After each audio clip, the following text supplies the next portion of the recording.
nombre es María Joana Andrango Hueswa, vivo en la comunidad San Luis de Chisí. A los 15 años yo tuve que ingresar a trabajar por falta de recursos económicos. Mi mamá no me pudo dar el estudio, pero a la vez que entré a trabajar pude ingresarme a un colegio a distancia y pude sacar mi bachillerato a distancia en agropecuaria forestal.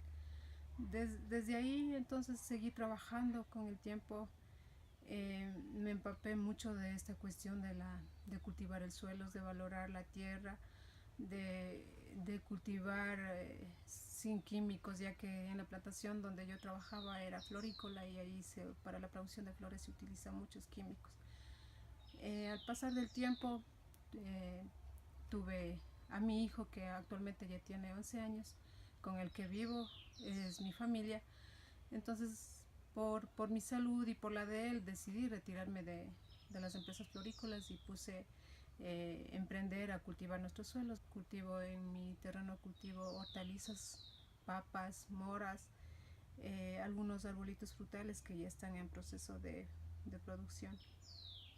Gracias al apoyo del GAD municipal y conjuntamente con CARE, nos han impulsado más a la producción, nos han apoyado con plantas frutales, plantines de hortalizas, plantas para cerca vivas y con capacitaciones de asistencia técnica para que nosotros podamos mejorar nuestra producción y tener un poco más de conocimiento para poder sacar mejor los productos.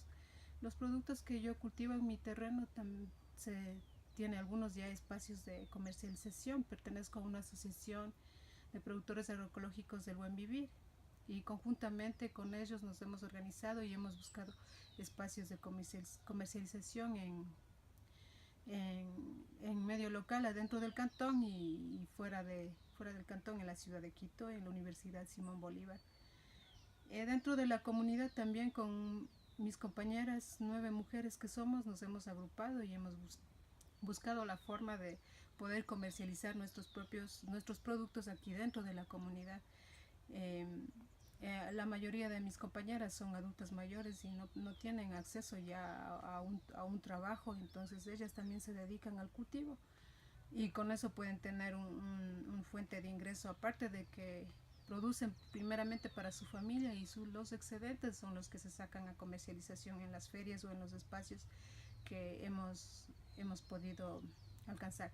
Hemos recibido un apoyo para un pequeño emprendimiento de un vivero integral, en la que nuestra meta, nuestro objetivo es producir los plantines de hortalizas que son la semilla que todo productor agroecológico necesita